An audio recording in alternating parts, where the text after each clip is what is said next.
Assalamu alaikum dear students. This is Reham Rahman and I'm your computer science teacher for grade 9. Our today's topic is the continuity of our last topic that was problem solving steps. आज हम 3 steps discuss करेंगे इसके अंदर. Before moving towards our today's topic, let's have a quick recap of what we have learned in our previous lecture. Last lecture में हमने देखा था कि what are the first 2 problem solving steps. First step was defining a problem. उसमें हमने जाना कि if the problem is well defined then it's okay, but if the problem is not well defined तो वो कौन सी 3 strategies हैं जिनमें से कोई भी हम एक यूज़ करते हैं. वो strategies थी gain background knowledge, use cases और draw a picture. Then the second step that we discussed was understanding of a problem. इसमें हमने 5 W's देखे थे कि how to identify 5 W's from a problem statement. Those 5 W's were what, who, why, when and where. And identifying these 5 W's from a problem statement is called problem analysis process. ये तो था हमारा last lecture की बात.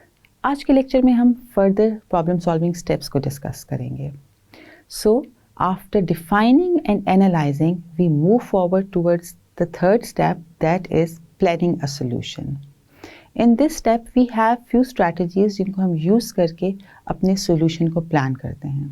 And these strategies are divide and conquer, guess, check and improve, act it out and prototype or draw. सबसे पहले discuss करेंगे हम first strategy that is divide and conquer. इस स्ट्रैटेजी को हम 3 पार्ट्स में डिवाइड करते हैं. First is divide, then conquer and then combine. Divide में हम क्या करते हैं कि जो हमारे पास प्रॉब्लम है हम उसको सब प्रॉब्लम्स में डिवाइड कर देते हैं. एक बिग प्रॉब्लम स्टेटमेंट को हम स्मॉल प्रॉब्लम स्टेटमेंट्स में डिवाइड करते हैं. कॉन्कर में हम हर सब डिवाइडेड प्रॉब्लम का सोल्यूशन फाइंड आउट करते हैं. जो हमने एक बिग प्रॉब्लम को स्मॉल सब प्रॉब्लम्स में डिवाइड किया है, वन बाय वन उन सब प्रॉब्लम्स को सॉल्व करते हैं. And then in the last step we combine them. जो हमने सारे सोल्यूशन सब प्रॉब्लम्स के निकाले थे, जो कॉन्कर में हमने सब प्रॉब्लम्स के सोल्यूशन फाइंड आउट किए थे, उनको हम दोबारा से कंबाइन कर लेते हैं तो हमारे पास द होल प्रॉब्लम का सोल्यूशन आ जाता है. The second strategy is guess, check and improve. इस स्ट्रैटेजी में हम अपने सोल्यूशन को चेक करते हैं कि हमारा जो हमने सोल्यूशन हम प्रेडिक्ट कर रहे हैं क्या वो एक्सपेक्टेशंस पे कंप्लीट आ रहा है कि नहीं. हम गेस करते हैं कोई सोल्यूशन और फिर हम उसकी करेक्टनेस चेक करते हैं क्या वो वैलिड सोल्यूशन होगा कि नहीं होगा, और फिर उसमें इम्प्रूवमेंट लाते हैं. अगर तो वो ठीक है तो हम उसको इम्प्रूव करते रहते हैं. The process of improvement is called iterative process. Means ये एक ऑन गोइंग प्रोसेस है.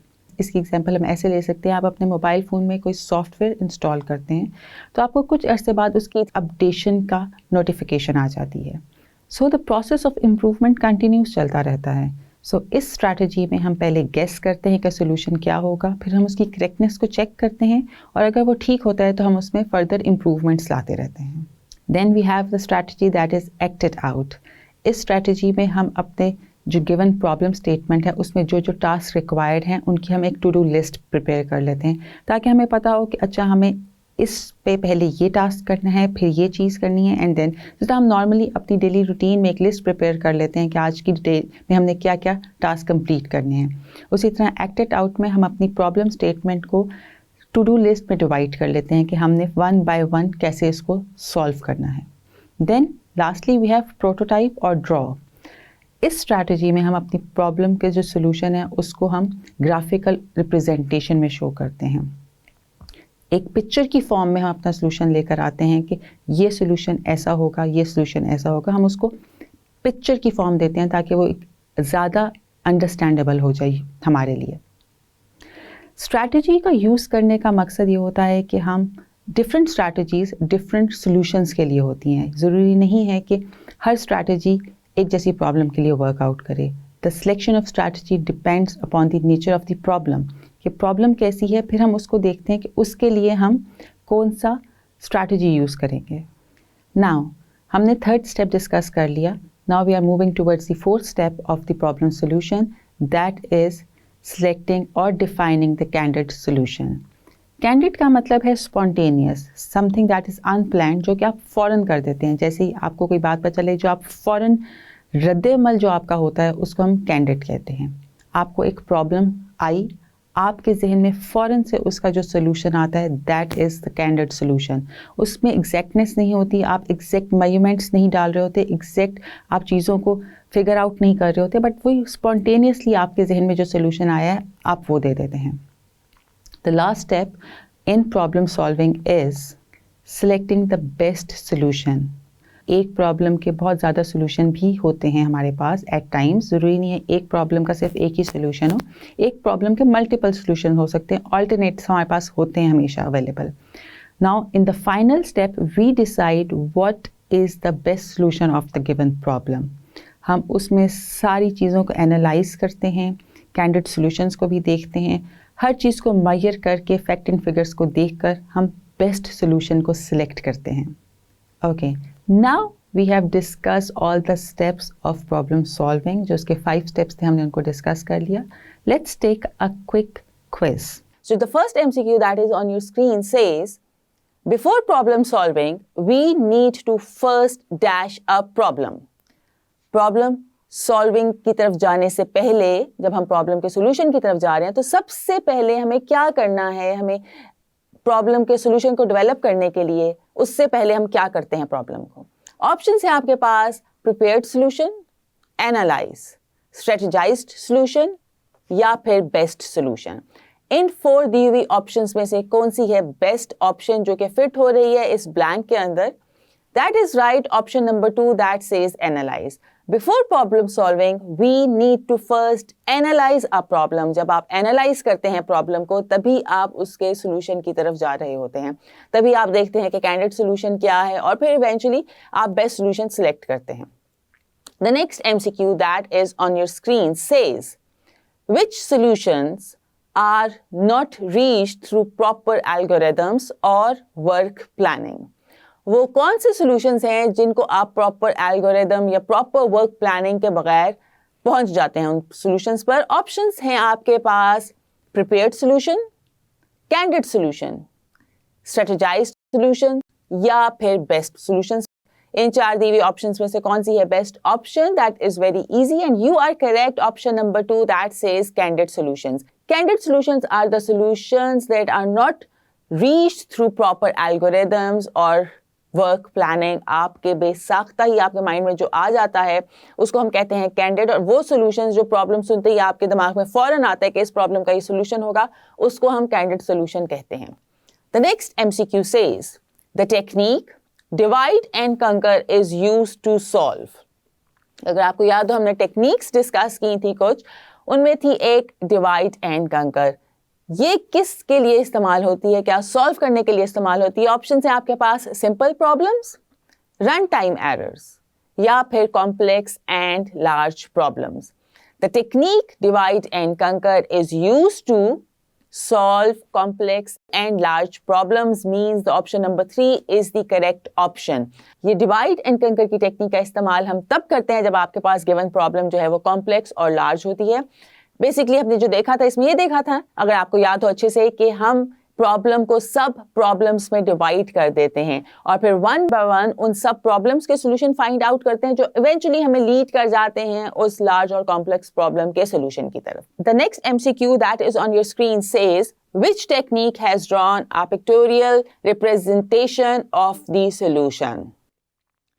कौन सी टेक्निक है जो आपको एक पिक्चर की फॉर्म में रिप्रेजेंट करके देती है सॉल्यूशन को? आपकी ऑप्शंस हैं प्रोटोटाइप, सूडो, डीबगिंग या फिर टेस्टिंग।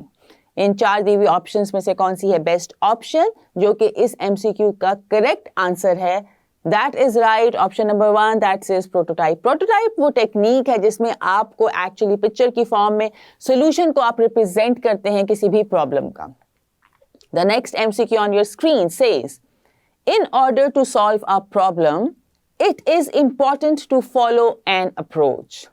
जब भी हमने किसी प्रॉब्लम को सॉल्व करना है, क्या अप्रोच हम फॉलो करते हैं? हमने बहुत अच्छे से डिस्कस किया था इसको जब हमने अपने लेक्चर को, हमने इस चैप्टर का स्टार्ट किया था। ऑप्शन है आपके पास सिस्टमैटिक, मैनुअल, सेंट्रल या फिर complex. In order to solve a problem, it is important to follow an approach that is systematic. हमने ये देखा था कि जो भी हम अप्रोच इस्तेमाल करते हैं किसी भी प्रॉब्लम को सॉल्व करने के लिए, उसके लिए बहुत ज़रूरी है कि वो अप्रोच होनी चाहिए सिस्टमैटिक। सिस्टमैटिकली हम 1 बाय 1 स्टेप्स पर मूव कर रहे होते हैं। ये हमने बहुत इन डिटेल डिस्कस किया था, तो आई होप कि ये MCQ बिल्कुल भी मुश्किल नहीं था आपके लिए सॉल्व करना। The next MCQ that is on your screen says, a well defined problem is the one that does not contain. हमने डिस्कस किया था कि जब हमारी वेल डिफाइंड प्रॉब्लम्स होती हैं वो कैसे वेल डिफाइंड होती हैं, उसमें क्या नहीं होता।